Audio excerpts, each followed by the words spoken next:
Welcome to 4Zero's Impact Series, where we speak to founders and CEOs and shining a light on companies out there using technology to solve climate issues and generally doing good things in the world.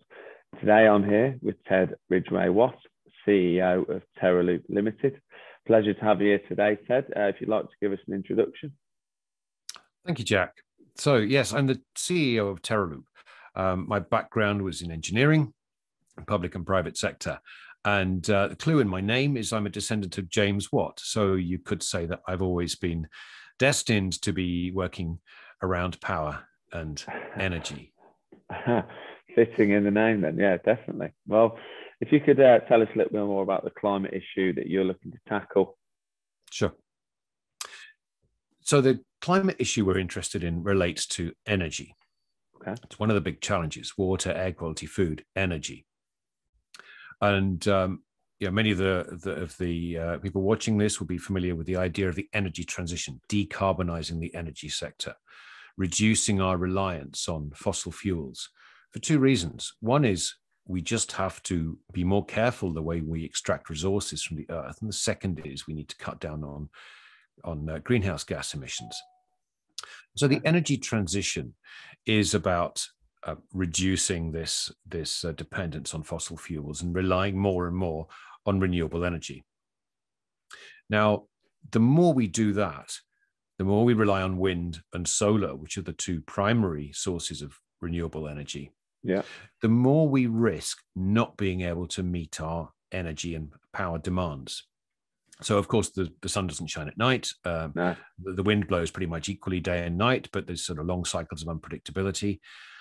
And so as we transition towards more penetration of renewable energy, we're going to need to find new ways both to produce, distribute, and use energy. And that largely falls into what we call the energy transition. Okay. Now, the challenge we have is that at the moment, or in the past, when you have, say, coal, gas, nuclear power, they all have big turbines, literally big physical turbines, and they spin. And if there's a problem elsewhere in the grid, the spinning inertia of that protects the grid and enables us to keep the power on as we switch alternative generation sources in and out. But as we go more towards renewable energy, solar panels and wind power, we don't have that same inertia. And so we have to find new ways to give what's called grid flexibility. And we need to find new ways to make sure that we can deliver renewable energy when and where it's needed. And that asymmetry, that challenge of supply and demand, is the problem that we're tackling. Okay. To put it, I'll give you two examples. To put it simply, we'll talk a little about Teraloop in a minute, but let's consider two problems. One is near to home, the drive for electric vehicles. Imagine this: when you stand at a pump with a diesel or petrol in, the flow is regulated at around 40 liters a minute. And but each liter of fuel contains so much energy, 38 megajoules, that your power rate, as you stand there with 40 liters a minute going in, is 25 megawatts, which is a lot. And when we talk about fast charging for vehicles, people talk about 22 kilowatts or 50 kilowatts. This is 25 megawatts.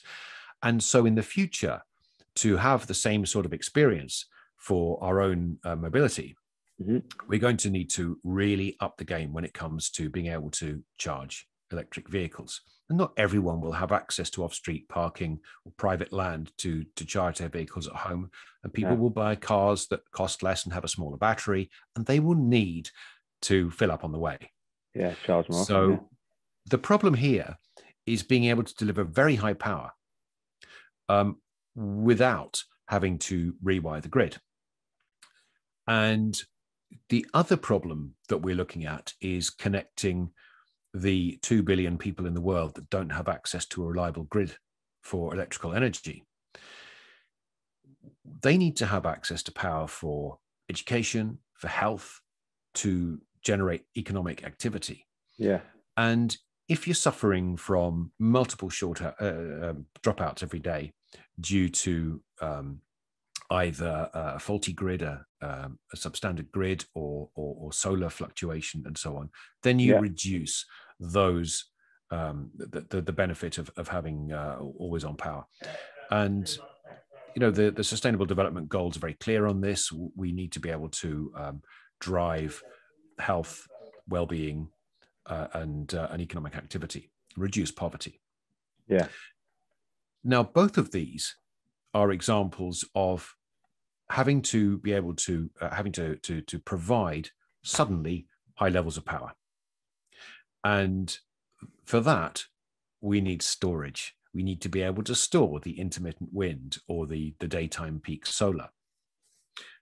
And the problem that we're tackling, as I begin to drill down a little into it, is the fact that we're going to need storage, but when you consider some of these usage patterns, we can't always rely on batteries.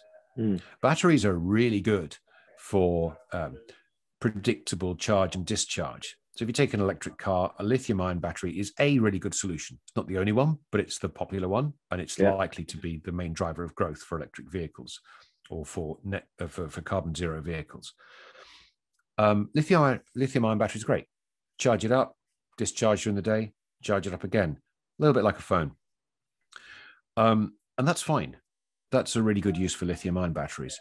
What you don't want to be doing is charging and discharging them many times a day. Yeah, definitely. And not. so when we think about using storage in the future, there will be many types of storage. And the problem we're addressing is that need to be able to retain power, keep power going to populations that need it.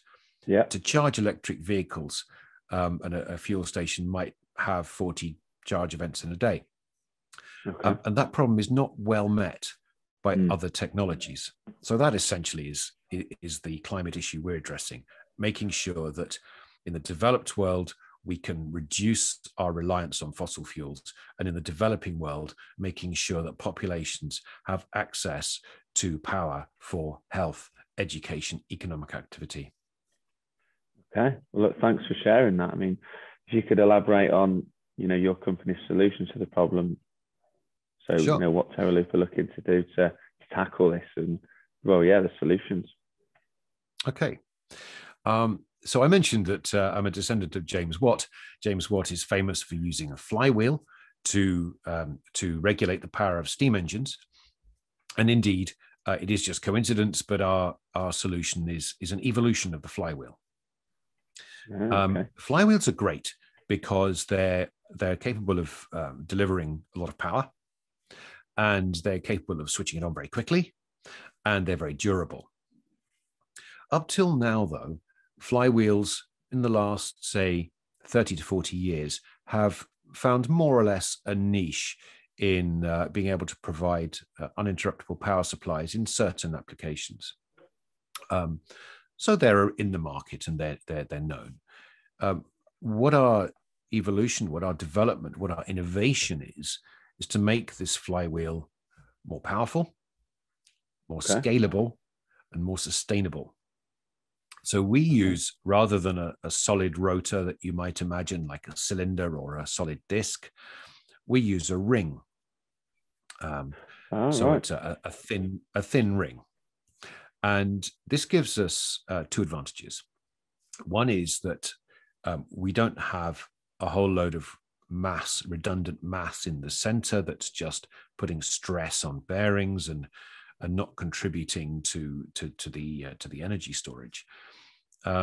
We have just this thin ring, and in that sense, we can make optimal use of this ring. We spin it up using a brushless motor, the sort of thing you find in high-end motors today, such as Dyson's products or similar.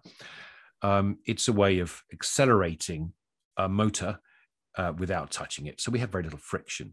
And our rotor is supported by an electromagnetic field. It doesn't touch anything. It's lifted on magnets and held in place by magnetic bearings. And it's kept in a vacuum. And so we have very little friction. And we're able to operate the machine very efficiently. And we're able to also use a much less material. So to give you an example, our technology, we can scale way beyond what a traditional solid flywheel would be, but also we use less than a fifth of the material to store the same amount of energy. And that has a huge implication in the future on sustainability and the use of resources, and also the amount of energy that goes into making the thing. So that comes back to avoiding greenhouse gas emissions. Impressive. To give you an example, our technology could, for example, be a ring that's maybe 5-10 meters in diameter, that sort of size. I won't go into the specifics because that is a sensitive matter. But it's already much larger than a traditional flywheel can go. Our first prototype was 3 meters in diameter. It was the largest hubless flywheel in the world. Right. And so what we can do with the technology is we can couple a huge amount of power. So we can actually get 1 megawatt of power into 1 square meter, which is much more effective for power than, say, a battery or a supercapacitor. And that means we're able to provide local storage to manage these power spikes we talked about earlier in the most effective way. Interesting. Okay. That was a very detailed insight. Thank you very much. And if you could, I suppose, finally tell us, your overall mission and vision for Teraloop, and where you might see yourself in the next 5 years. Well, our vision for Teraloop is to be part of a world where the energy supply, the electrical energy supply, is 100% renewable, or as close as. Okay. That it's zero waste. Our own mission is to develop a vertical supply chain within that, so to be really an inherent part of the energy supply, of the electrical energy supply. In terms of how we get there, we have a view in future, a vision in future of being able to scale our technology up to many tens of meters and tens of megawatts hours of power of energy storage. Yeah, and that will go towards the future need to store excess renewable energy. But as I said, at this current stage, the real problem is managing power. And so we're starting off with our early commercialization in devices that are very effective and sustainable and cost effective at managing the power challenges we currently have. And gradually, we will develop the technology to be physically much larger and able to be a companion technology to batteries in the first instance, and then an alternative technology to batteries for storing excess renewable energy. I must make it clear at this point that I mentioned, a comparison with lithium-ion batteries. There's so much need for storage in future. So the Energy Watch Group in Germany and Christian Breyer at Lappeenranta University say we need 4,000 times more storage by the 2040 decade. Mm-hmm. And we need storage that works, that's fit for purpose for any application. There is going to be a significant storage mix in the future, and we're going to be an essential, a critical part of that. Fantastic. Brilliant. Well, look, it sounds very exciting, and look, I really wish you guys the best of luck in doing that, and hoping you achieve that soon. And hopefully we can get you on in a video series in 3 to 5 years' time and reflect on this and see the progress that you've made.